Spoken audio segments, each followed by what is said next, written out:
Ladies and gentlemen, it's great to be back. This gathering matters more than ever because democracy no longer is the global norm. 6 years ago, democracy was overtaken by autocracy for the first time in 20 years. Today, liberal democracy is the least common model in the world. 72% of people live in autocracies, the highest proportion since 1978. For some time, I've been reflecting on this topic. I want to share 4 key lessons with you today through the lens of my current job. Lesson number 1. Democracy is not an instant gratification. Bold choices build democracy up.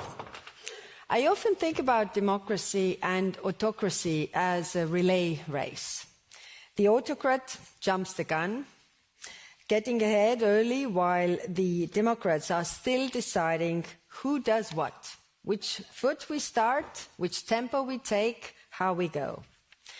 But Democrats, when they eventually move forward, can hand over the baton to fresh legs. Every team member contributes their skills and expertise. They cheer each other on. As the saying goes, if you want to go fast, go alone. If you want to go far, go together. That's democracy in a nutshell. Hard work that pays off.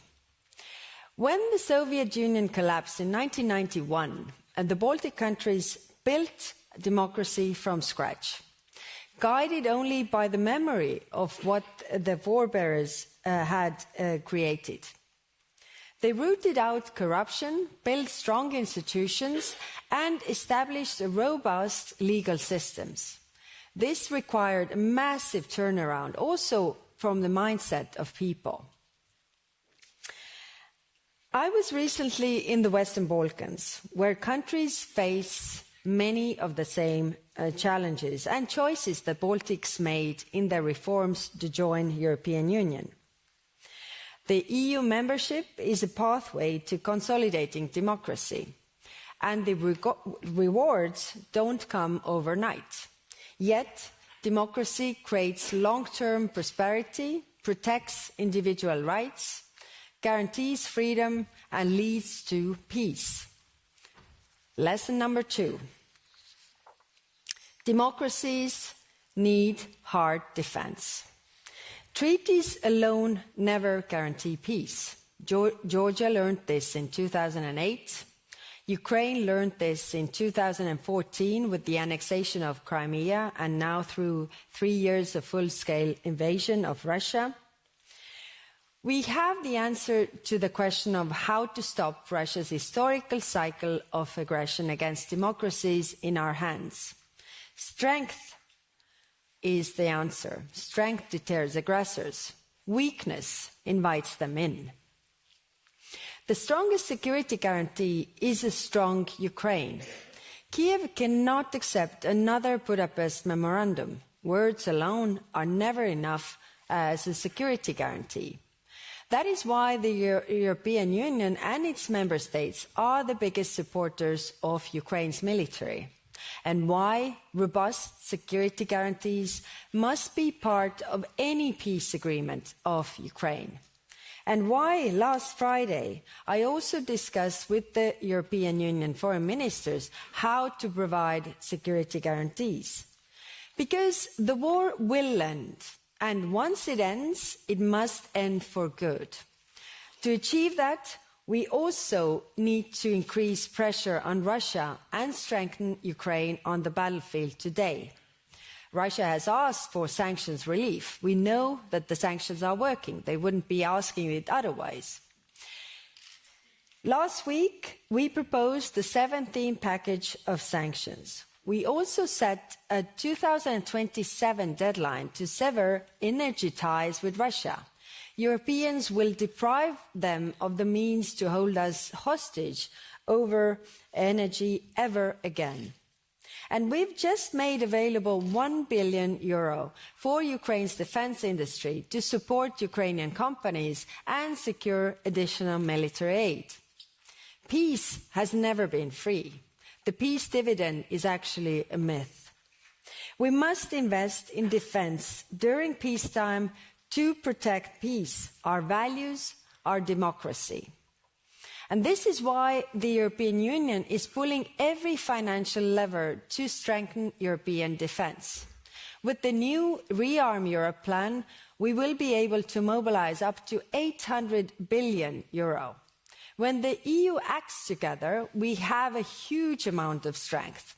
It is time we transfer our economic might also to military power. Lesson number 3. Our adversaries are always ready to exploit the divisions in our democracies. Democracies run on disagreements. As George Orwell wrote, if liberty means anything at all, it means the right to tell people what they do not want to hear. In democracy, we base our disagreements on facts, but we are right back in the age of untruth. Fact-checking has fallen out of fashion. We form opinions and debate based on data.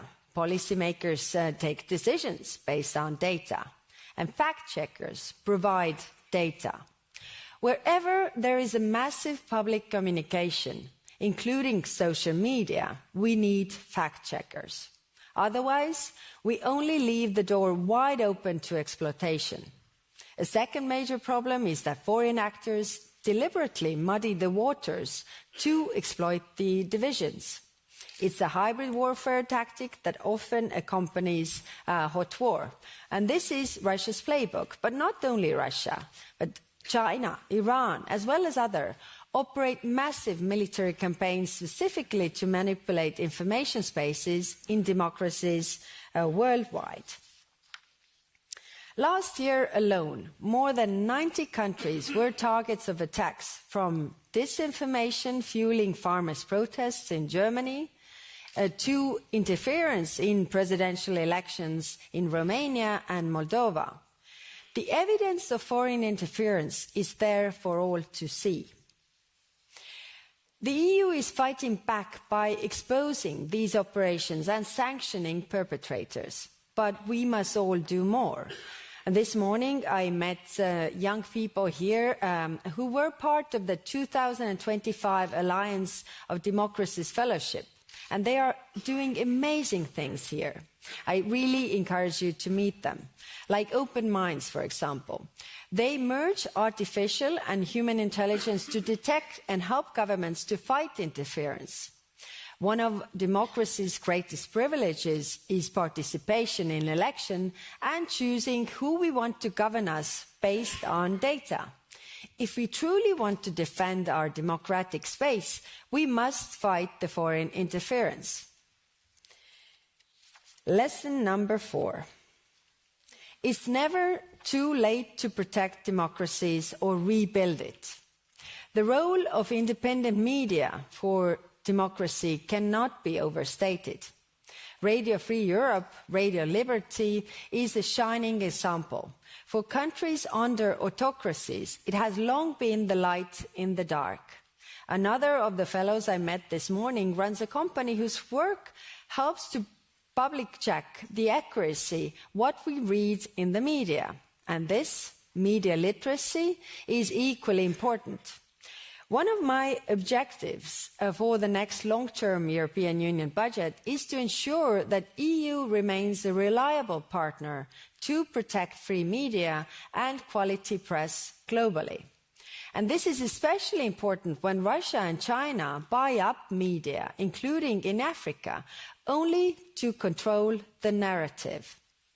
If you pull funding for independent media, you only help those who want to destroy democracy. And one cannot exist without the other. It is also deeply troubling that some countries are now labeling individuals and organizations who receive foreign funding as acting on behalf of foreign interests. The result is simply shrinking civic space and therefore shrinking possibility for democracy to thrive. Despite rising autocracy, democratic openings still persist. Opposition leader in Zambia won presidential elections in 2021. Last year, Sri Lankans voted out an autocratic leader. Protests toppled the dictatorship in Bangladesh. The fall of the Assad regime in Syria offers Syrians to choose to rebuild a country where every voice counts. We must seize these openings. Before Moldova's elections, the EU worked with digital platforms, including TikTok, to combat disinformation and help Moldova enact legislation to regulate its digital space. And I want us to continue this work. Even from the ashes of war, democracy can rise again. And for this, accountability is the key. Last week in Lviv, we formally established a special tribunal for the crimes against aggression in Ukraine. Accountability is how societies collectively grieve and move forward after unimaginable horror. This was true after Nuremberg. It will be also true for Ukraine. While others withdraw from responsibilities to uphold international law, the European Union never will. So let me sum up here. We must fight for democracy. We cannot take it for granted. Democracy is never a given. It is always a choice. We have to choose it every day. We have to be active citizens in our democracies. Democracies have to defend themselves with hard power, because if we don't, there are always others who will exploit our weaknesses. We see the autocrats cutting course, disabling opponents, and removing them altogether. It is up to us, to democracies, to defend the space and keep the race fair. And opportunities for progress will always exist. Because the will for freedom, choice, and democracy is innate part of who we are as human beings. Now more than ever, democracies must believe in their strength, defend themselves with hard power, and hold on to the spirit of victory. Thank you.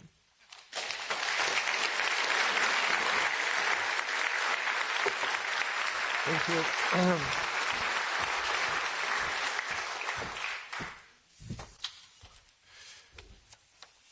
Thank you very much, High Representative, and welcome to Copenhagen. I wanted to start with a broad thought. Autocracy seems to be on the rise around the world. The results of the Perception Index are quite alarming. Is Europe really alone in defending this sort of liberal democratic model in the world at this stage? I don't think we're alone. Actually, what I've seen is a lot of countries from around the world behind our doors wanting to cooperate and finding new ways to do that. And why is it so? Because, something that has been maybe our weakness, because we are so predictable and so boring, has become actually our strength, because there's a lot of unpredictability in the world. So we can build on that strength. Of course, we need to cooperate with the countries around the world who are not perfect democracies. If we only choose the countries that are perfect democracies, we can't also work with countries that are within European Union. But that's another topic. But it's clear that we need to find the ways to actually promote the values that we also stand for, because people clearly see that it brings benefits. It brings prosperity and the well-being of people. Boring is good. We'll see if that's the next EU slogan. Choose boring. Choose boring. That's even so. Some countries seem to be having a trouble making a choice between autocracy and democracy. You mentioned you were in the Western Balkans. Some of the leaders in that region decided to go to Moscow for the so-called victory parade. What would you say to them at this stage? Have they already made their choice in terms of which model to follow, or is the EU keeping its door open? On the 9th of May, when Putin was having its parade, we were together with the foreign ministers of European Union, and not only European Union, but also Norway, UK, the Western Balkans. We were in Ukraine, and we visited a hospital in Lviv that is called Superhumans. So it is treating patients who have lost, one of their limbs, and it's one of those hospitals. There are 3 of a kind in Lviv, and then after that we went to the cemetery and in Lviv. So I was just seeing all this, human suffering, but a lot of broken bodies, but not broken souls. You can see, they clearly understand what they are fighting for, and you can break my body, but you can't break me. And I was like thinking about all those leaders who stand by the person whose decision it is to actually send the soldiers to die in Ukraine, to kill civilians, to kill other soldiers, to bring about all this suffering. How can you really? I don't understand. How can you? Say to yourself that this is the right thing to do. I want to be in the picture with that guy. So what I want to say to them, and I've already said, go to Ukraine, go and see yourself. You don't have the courage to go there. See yourself and then look into the mirror and ask yourself if you are on the right side of history. Mm-hmm. Would you say they have set themselves back on the path to EU membership by doing something like that?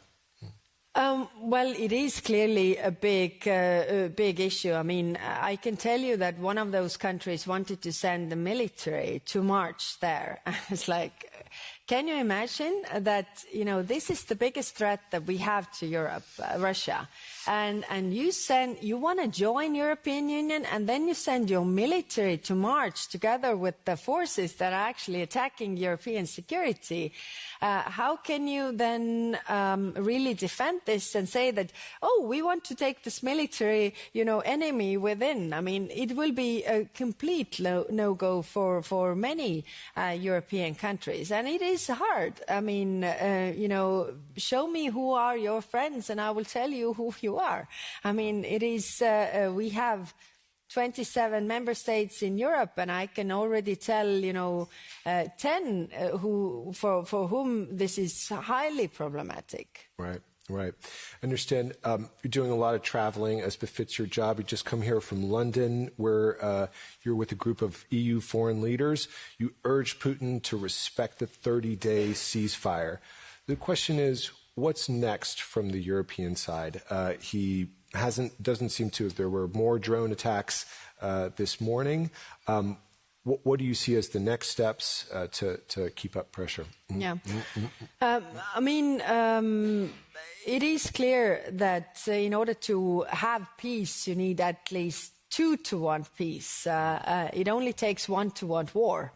And we see Putin has shown very clearly that he still wants war. And I think it's extremely important because, they wanted also in the global south to make them believe the narrative that, Europeans or Ukrainians are these warmongers, they want war, but, Putin is a peaceful person, just attacking and killing some civilians. They really bought this narrative. But now everybody can see that this is not the case. I mean, it has been 60 days since Ukraine agreed to full and unconditional ceasefire, whereas we haven't seen that from Russia's side. We have seen that Russia is playing games. So now, of course, we have been united, saying that, okay, a ceasefire so that they can sit down behind the table and discuss peace. But we need to see some goodwill on the Russian side. So what we can do is, of course, to put more pressure on Russia to also want peace on their side. And the tools that we have in our hands are economical, so sanctions. And I also welcome the Lindsey Graham package that they are now discussing in Senate, which is very strong sanctions to really put the pressure on Russia. So I think this is sending a very good signal that also the Americans understand that in order to end this war, in order to end this killing, you should put the pressure on the one who is doing the killing. Right, right. And the United States has really been so far leading these kind of bilateral talks with Russia and Ukraine. Do you think, how has Putin behaved in those talks? Is he being a trustworthy partner for Donald Trump? And what would you say to Donald Trump? But there hasn't been any bilateral talks with Ukraine and Russia. There has been shuttle diplomacy, really, and not with, there has been envoys from United States going there, but I think it is important to keep in mind that nothing about Ukraine without Ukraine, really. I mean, if we see them agreeing to things and coming back to ideas that are completely unacceptable for Ukraine or for Europe, for that matter, then it can't really fly. But I think I understand what the Americans are trying to do is to really keep the door open so that, Russia would come to the table. And that's why they haven't maybe put that much pressure on Russia. But now it has been over 60 days and we need to see then some other steps so that you would see Putin around that negotiation table. Right. And on Thursday, do you expect, what do you expect? Zelensky just confirmed this morning that he will go to Ankara. Do you expect to see other leaders around that table, do you think? Well, it's a big question. I think Zelensky did well to say that, okay, I'm willing to meet Putin and let him come. I don't know if we are off the camera or on the camera here, but if I can share my opinion, I don't know. No, please do. It always gets me in trouble if I do that. Yeah, it's definitely on. So it's hard. It's hard. But I think it's a good move if they sit down. I think it should be between then Zelensky and Putin, but I don't think he dares Putin, I guess. All right. We talked about raising the pressure on Russia. You mentioned a 17th package of sanctions. But there are obstacles. There are countries in Europe that are standing in the way of that sanctions policy. What do you think does Europe have to take steps to safeguard its sanctions policy, its security policy, to make sure that one country can't derail the whole thing? Yeah, and how would that work? Mm-hmm. Yes. First, we are working on the 17th package, and so far, let's hope tomorrow is one day when we will see whether we have an agreement or not. But I'm positive that we are moving with this, and then of course preparing other packages as well. Now, coming to your question, then tomorrow. So you think there might be agreement on sanctions? Tomorrow is the big meeting of ambassadors, so we get the feeling what kind of fights we are up to. So far, I don't know what I have to do, but in general terms, of course, it is a big problem, and that's why we are intensively doing the thinking how to overcome that problem. And I can tell you, we have prepared some different possibilities to overcome that. But the first aim is to have the agreement by everybody, and I hope we will get there. Right now, I'm optimistic. I'm gonna take we have questions from our audience coming in here. Here's one that I like. Will the EU be willing to move ahead with confiscating assets worth 300 million? I think that's an underestimate. It's more like 300 billion, and making them available for the reconstruction of Ukraine. Yeah. Yep. Again, I mean, my position is very clear. Personal, opinion on this is that it is not fair that our taxpayers need to pay for something that we haven't destroyed. It's Russia that is doing the destroying. And as a lawyer, I can find a way out of this problem. We have the assets, so Russia has a legitimate claim towards us. Ukraine has a legitimate claim towards Russia to compensate for the damages that they have caused. So we can find a solution there, say that, we are settling from this pot that we have for the reconstruction, and then if there's anything left over, I mean, we can give it back. But we don't have the decision by everybody, because, as you know, these assets are not evenly distributed across member states. So some, to say one particularly, is bearing the most burden.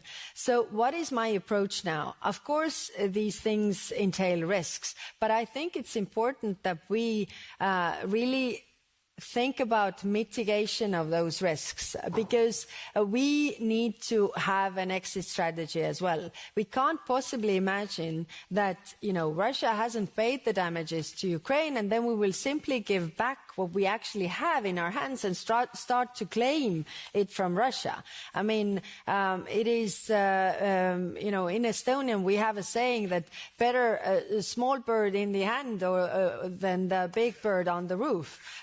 So we have the small bird. Let's not give the small bird away when we can actually use that. But we are working on that to bring everybody on board to go forward with the proposal. Yeah.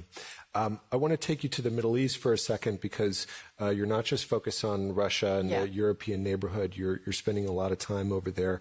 The other day, you got a letter from the Dutch foreign minister sounding the alarm about the humanitarian situation in Gaza, and he asked to review the EU-Israel Association Agreement. I wonder, have you prepared a response? Have you thought about how you might want to respond to him? No. I mean, this is a big problem, and of course, before that letter, I had also, expressed and talked to the minister of Israel and proposed, different things, because the problem is the humanitarian aid. When they are saying that it's weaponized by Hamas and only given to people that are close to Hamas, it's like, but then the response would be, float Gaza with humanitarian aid so that there would be no deficit, and it can't be used. Also, like you say, it can. So we are also offering, our help. We have the EUBAM Rafah border crossing mission. I mean, we are also ready to increase this to help with the distribution of humanitarian aid, but we are not allowed to. So, for me, it is immense frustration that we can't really do anything. So, of course, discussion about this agreement we will have. I know what it's going to be the end result, because I know the positions of the member states. And even if we would, suspend this agreement, it wouldn't stop the killing, and that is the problem. Really, what I'm where the frustration comes, because we all see this is untenable, the loss of life, the human suffering, and we really need to help them. We are together, with the Arab countries discussing what can we do, but again, we need our American friends on board to understand that the situation is completely untenable. Well, we heard you there. Flood the Gaza with aid. Your call to Israel. Thank you so much, High Representative. Thank you for this interview.